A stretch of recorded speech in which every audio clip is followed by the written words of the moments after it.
it's a true naked. There's no slam. And it is a great play from under center and pistol.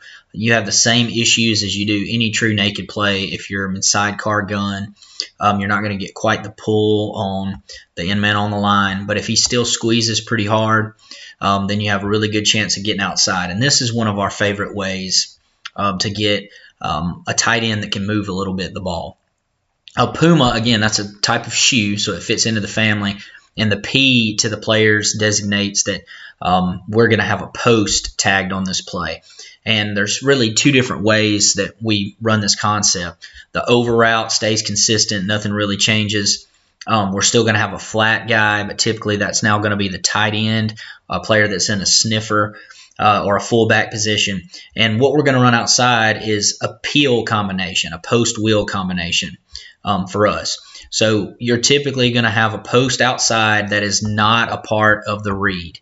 Okay, his job is 100% to clear a safety and hopefully to take two if he can.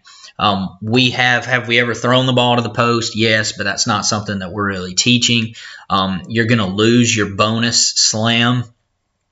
So you're really going to be trying to hit the wheel route, the flat, or the arrow. But our read, we maintain the exact same read.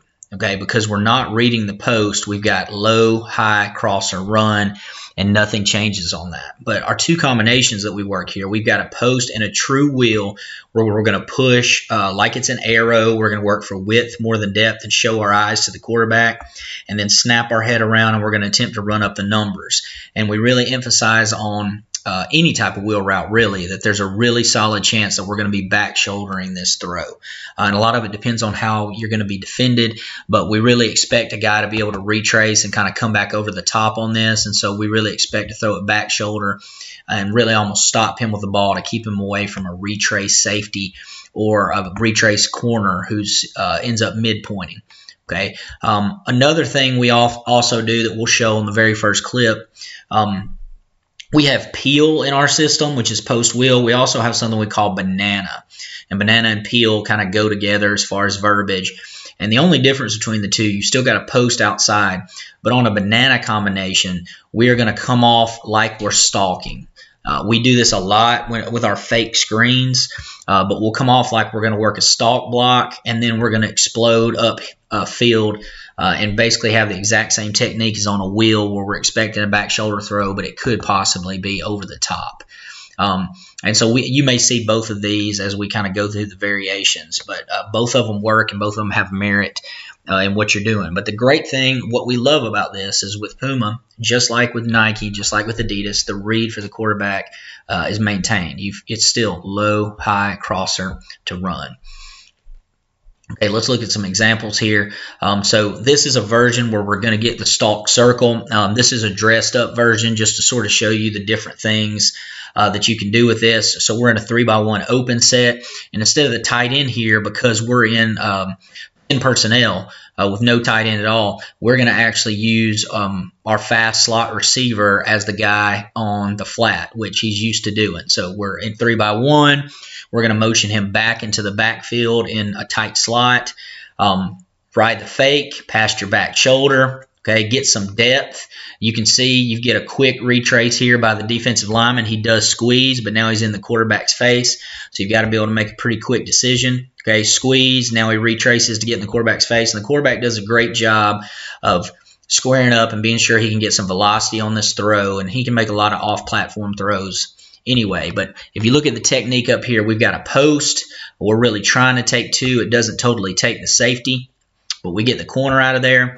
And what we're doing, number two, he's working the stalk technique to really get this defender's eyes inside. Okay, and then he's going to push upfield, and again, there's the back shoulder throw. You can see the quarterback is going to feel the safety coming over the top. If he tries to throw that over the outside shoulder and more of a deep ball throw, or throw it just over the shoulder to the sideline, you're going to get a big hit or possibly a pick.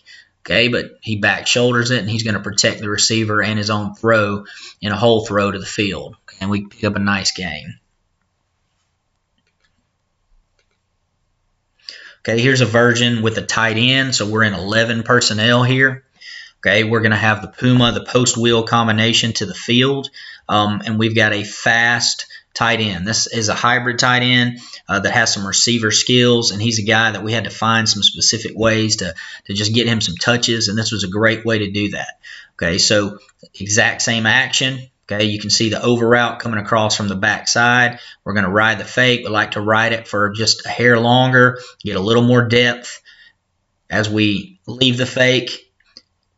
One of the great things just about how the way coverage works a lot of times. Now here, this is a man look. This is more of a cover one look.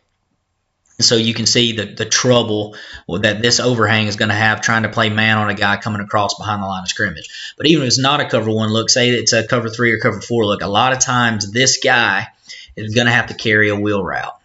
Okay, so he takes the flat, the guy runs the wheel, he's got to run with the wheel. And what that does is that voids the flat a lot of times. And you're going to have a guy that's even maybe having to come from inside the box to try and play that flat, just depending on what type of coverage look that you're getting. So that's a great way to overload the flat really quickly. You can see here we out leverage the outside linebacker pretty quickly, and they're in a cover one look. They're having to chase from all the way across, and that's just a hard thing to do, hard thing to ask an outside linebacker to do. In a blitz look, and we out leverage them and end up picking up a really nice gain, and then a good job by the wheel route of realizing he's not getting the ball and getting us a block there on the sideline. Okay, here's just another example. Exact same look, exact same formation. We're going to get a tight end across really quickly. You can see how just with different RPO and run rules, a lot of times if you're a defender and you've got a back to you and sidecar gun, okay, this guy becomes an RPO player.